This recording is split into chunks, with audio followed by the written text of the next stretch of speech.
So, yeah, symmetry. Pia's not wrong. This is a hard topic to talk about a little bit for me.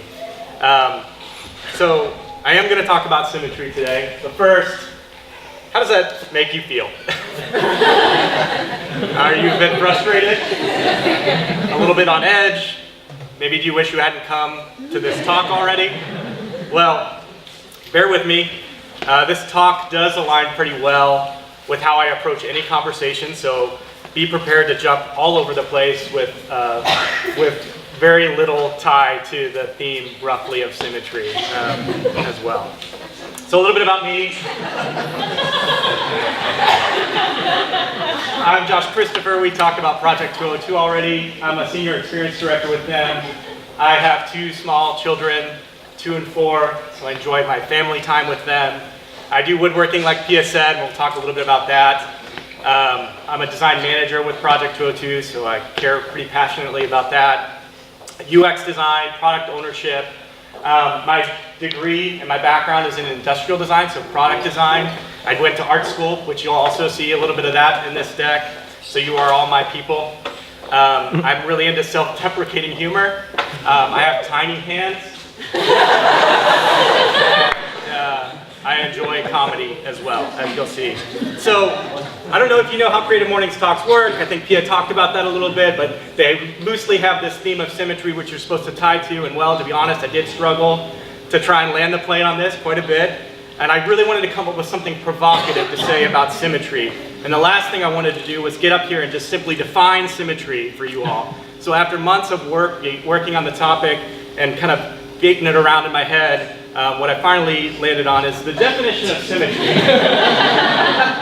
is the quality of being made up of exactly similar parts facing each other via reflection or around an axis. And so we're going to do a light recap from art school for those of you who went and for those of you who didn't. But there's a variety of different types of symmetry. There's reflectional symmetry. There's translational symmetry, which is actually something that's a little bit more tied to like a pattern. Right? You can do patterns, and that's a form of symmetry as well. There's glide reflectional symmetry, which would be something like footprints in the sand, right? So they're mirrored over an axis, but then shifted as well. And then I think, to Pia's point, maybe why somebody thought of me when it came to the topic of symmetry, there's rotational symmetry. So I do some wood turning. This is a video of me doing some wood turning. If you've ever thrown a pot on a potter's wheel or wood turned with a lathe, the premise is you use a machine to create something that inherently has rotational symmetry. And so I'm not going to get a lot into woodworking today, but if you want to ask me questions about that later, I can gab on that all day long. So symmetry in nature occurs all the time. In biology, there's radial symmetry. There's another form of radial symmetry is the Fibonacci spiral, which is closely tied to the golden ratio that we leverage a lot in design as well. There's this really interesting form of symmetry in biology called fractal pattern symmetry, where as you continue to zoom in forever and ever on an object, it'll continue to be the same thing over and over again. And I remember that premise of fractal pattern symmetry when we get back into music, because I'm going to come back to that a little bit. And then there's bilateral symmetry, which is the form of reflectional symmetry in biology, which is what we are as human beings. Most of us, we have that bilaterally symmetrical division across us, and actually, while it's certainly subjective to an individual, it has been shown to be one of the main parameters we consider when assessing beauty. Although I'll say that's debatable when you look at left reflectional and right reflectional symmetrical lines in JoJo and Shishish here. And then, as I did this, I started to think to myself, is it possible to look too symmetrical and too perfect?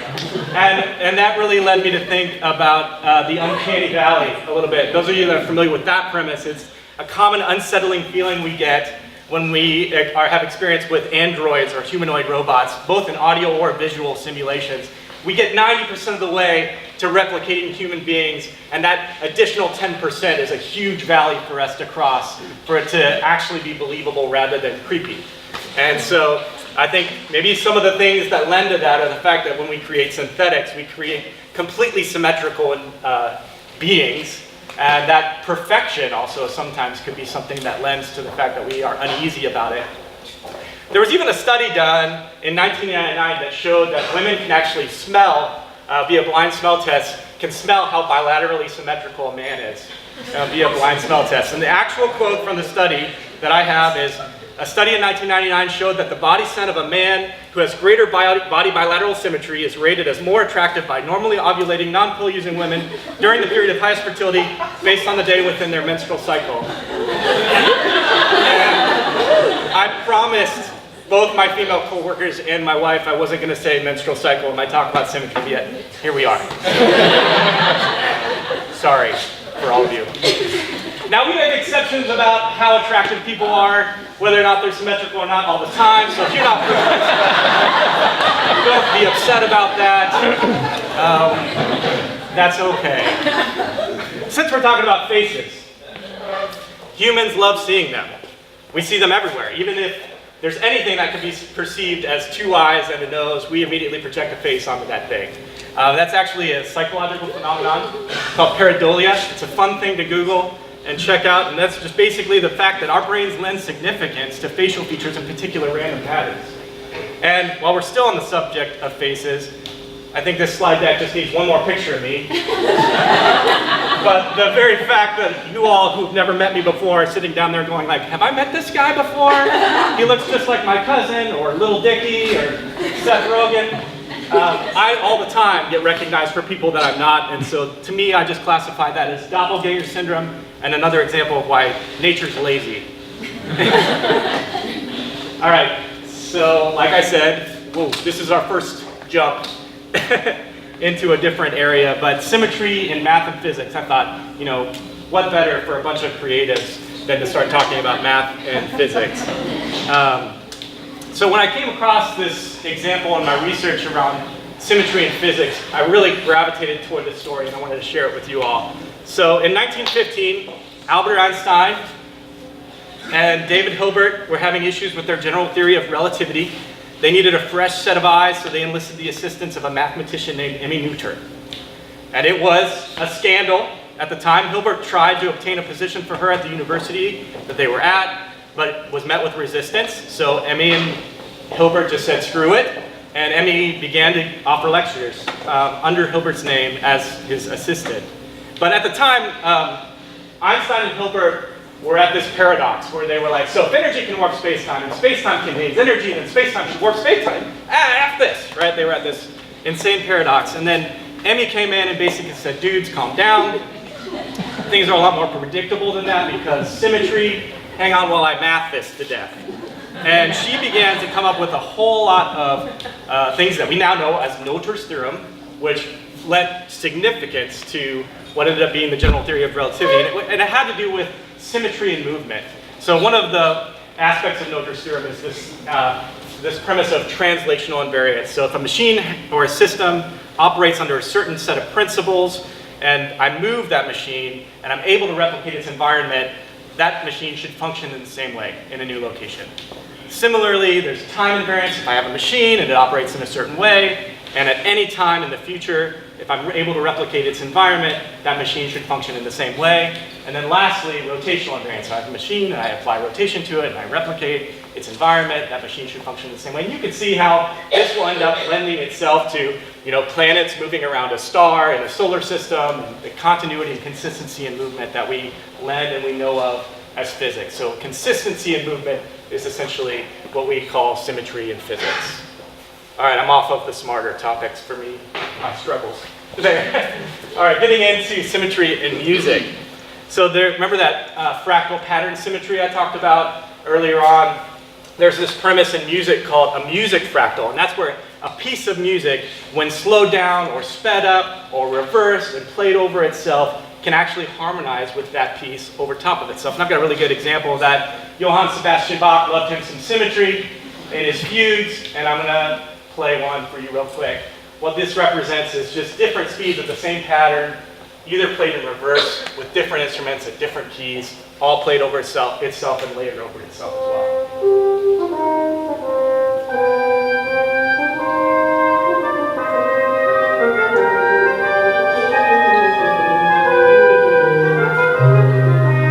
This visual was done by the Santa Fe Institute. I think it really illustrates that music fractal. Okay, as much as I'd love to just sit and listen to classical music, I've got slides to burn through. So other things in music, right? Remember when played in reverse, that old Led Zeppelin song, you slow down, you play the record in reverse, and you hear how much you should worship Satan. So it's kind of a shtick, but another way that artists have leveraged the idea of symmetry within a context of their music. All right, moving on to symmetry in architecture. Symmetry in architecture is one of the most common ordering principles of architecture. It's used to create a rational order or calm logic. In addition to that, we see it even in some of the oldest bits of architecture, even across cultures, across architectural styles, across time frames. These Moroccan tile patterns we see from Casablanca, they look the same if you shift them to the right or left, as well as if you rotate them in any way. And they represent detail and precision in architecture as well. Symmetry in film. So we often communicate that good storytelling has an arc at which the point of highest conflict and then immediate resolution is reached. So even the way we craft stories has some form of symmetry applied to it. But outside of that, see any movie by Wes Anderson or Stanley Kubrick, you'll see that some very notable filmmakers have what is a discernible style to them that leverages, you guessed it, symmetry. And their attentiveness to place and frame, or mise en scène, if that seemed like it was tough for me to do, I was up all night last night practicing, is viewed as intentional and great attention to detail. So illustration and graphic design, symmetry in illustration and graphic design. The latest redesign of the Starbucks logo, the siren, had quite a few iterations that became way more symmetrical on the left than what they previously had within the siren. And what the designers found, that they found that the eyes got more friendly as they started to stray from completely symmetrical features. And that's when the team realized that despite the fact that we've all been led about certain things about human attractiveness, no one really liked looking at a perfectly symmetrical illustration of a siren face. It was kind of a eureka moment for that team as well. If you do any kind of digital art, there's some really great apps out there today that allow you to leverage symmetry rulers to create digital art. This one's called Amasiograph. It's a really, really neat example of how to leverage symmetry in illustration. There's ambigrams, which are often used for tattooing, but it's a word or art form that's a symbolic representation whose elements retain meaning when viewed or interpreted in a different direction. And that's not to be confused with palindromes, which are words or phrases with the same meaning front or back, like taco cat. Symmetry in fine art, this could be an entire talk, so I just cherry-picked a few examples here. Leonardo da Vinci's Last Supper, most of his pieces are often looked at as having a grid reapplied to them again, and having some really nice structure and almost mathematical. But he actually leverages symmetry in the example of the Last Supper to help with the storytelling. What's happening on the left versus the right, placement in frame, all have some impact of him trying to create a story out of this still image he painted. In school, if you went to art school, we all learned about the rule of thirds, but some additional detail on a more robust premise is dynamic symmetry. It's another form of rationalizing or creating structured compositions. Basically, it's accomplished by utilizing dynamic rectangles and to grid out a composition. And the one shown here is called the root phi. So that's a fun thing to leverage if you make art as well to look at. MC Escher, most of his artworks, he was a Dutch graphic artist, and he made mathematically inspired illustrations. And so a lot of his stuff has symmetry, has pattern, some really, really great examples there. Georgia O'Keeffe, American painter, a lot of her stuff is very floral and organic and beautiful. Many of her works are extreme close-up of flowers, and they look an awful lot like the opposite of something phallic, which has a word, and that word is yonic. Just don't Google that from your work device. And then there's this premise of creating things that have asymmetrical balance, and that's more difficult to do than just an immediate bisection and a reflection of a thing, and it relies on compositional balance of dissimilar elements to create symmetry in the way that we look and our eyes flow over a piece as well. It's a lot more complex to achieve as well. Symmetry in writing. Writing generally is one massive form of symmetry. I mean, the fact that in the English language we just repeat our 26 characters over and over again to derive meaning out of them is a form of repetitive symmetry. And symmetry, of course, shows up in writing all the time. But one of my favorite examples of symmetry in writing is parallelism. So I'll give you an example. An example of a non-parallel phrase is, Josh likes carving wood to eat junk food and naps. The parallel version of that is Josh likes carving wood, eating junk, and taking naps. It's often used, parallelism or parallel structure is often used to create clarity, to provide emphasis, to generate rhythm in a phrase or dialogue. And it's leveraged in quite a few of the things that we quote very frequently. One small step for man, one giant leap for mankind. My point is, life is about balance. The good and the bad, the highs and the lows, the piña and the colada. All right, symmetry and product design. Everybody, I'm jumping everywhere. It's me. So, a lot of the things we make for ourselves, we interact with. And a lot of us, like I said, are bilaterally symmetrical. So oftentimes our products take on that shape too. When we're creating a chair, it makes sense for that chair to be bilaterally symmetrical like we are. Although, asymmetry in product design often has a tendency to look more complex or organic, despite symmetry showing up all the time, like I said, in nature. So we have to make intentional decisions about symmetry when we design products, because oftentimes it's easier to manufacture something that looks more symmetrical, generally, too. But even outside of that, our current aesthetic is really lends itself very well to, this is an example of Dieter Rams, German industrial designer. His unobtrusive approach to design and product design is this whole like less is better, and we're still referencing it today in quite a few of the products that we create and copying it.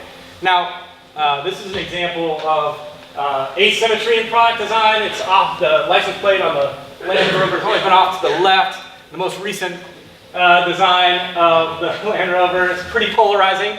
You either love this or you hate it. It's very similar to my title slide. It's, oh man, it's so close to the center, and so they get a lot of flack about that as well. So asymmetry in product design can often be polarizing as well. All right, lastly, symmetry in what Project 202 and what we do, symmetry in UX design. Today, we are creating experiences with design systems. So we are creating components that are meant to be reutilized, that are meant to capitalize on the fact that people know what a button is, and they interact with a button, and they want a consistent experience because they've learned how to interact with that button over and over again. And so we try to replicate and leverage the fact that people have learned behaviors and create that consistency in experiences when people go through workflows. Some other examples, there's this premise called change blindness, and that lends itself to creating consistent experiences for users as well. Steven Anderson, who's local as well, gave a great talk a while ago about sweating the UX details. And in that, he had this great example of change blindness where he said, all right, if I don't attend to the change that happens within an experience, it's really difficult to see what changed. But if I speed up that change, it's much easier to see what goes away. And so when we create experiences, for example, if we're going to be editing something, we try to create some continuity in the place that the user is on page. So you can see how that element stayed persistent. And that's really complex to achieve, so we end up having discussions with our dev partners on how to do that in a simpler way and kind of maintain that consistency across an experience so people still know where they're at within an experience. Lastly, the premise of change aversion as well within UX design, where when Google or Facebook launch a new experience, like they redo their Facebook newsfeed, everybody is going to be upset because they have this learned behavior and they knew how to interact with it. And so what they try to do is they track over time whether that negative impact as a generation of that, as a result of that change, will eventually net in a positive outcome for users. And this is the last one, I promise, actually. In his book, Hooked, Niraj Yal talks about how we are currently leveraging brain chemicals to create addicts out of product users. I know that seems really strange, but you get a like on Facebook, and we know now that you do get, boom, a dopamine hit as a result of that. And so, also not to villainize them, but video games, just for example, are deliberately creating experiences that take advantage of our brain dopamine reward system. So that's thus me spending 24 hours straight playing Zelda when I first got it on my Nintendo Switch and showing up to work the next day sleepy. So, in conclusion, thank you for bearing with me. Symmetry in nature is everywhere, and it's efficient. In physics, it makes things unchanging and predictable. In music, it's harmonizing. In architecture, it's calming, it's detailed, and it represents precision. In film, it can be stylistic and intentional. In art, it's focus point, mathematical, and ionic. In writing, it's clarifying, it adds emphasis, and it's rhythmic. In product design, it can represent elegant simplicity, but can also cause things to be overly industrial. And in UX, it's consistent, it's learnable, it's comfortable, but it also can cause things to be missed, right? We create the same experience and we duplicate things over and over. People become, they have blindness as associated with the flow. And damn, I really need something here to make this slide more symmetrical. Now, I look forward, hopefully you guys took something from this. Hopefully you were able to take something from the topic, and I look forward to you guys for the next 3 days going out and seeing symmetry in everything, either cursing me or... Thank you, Josh.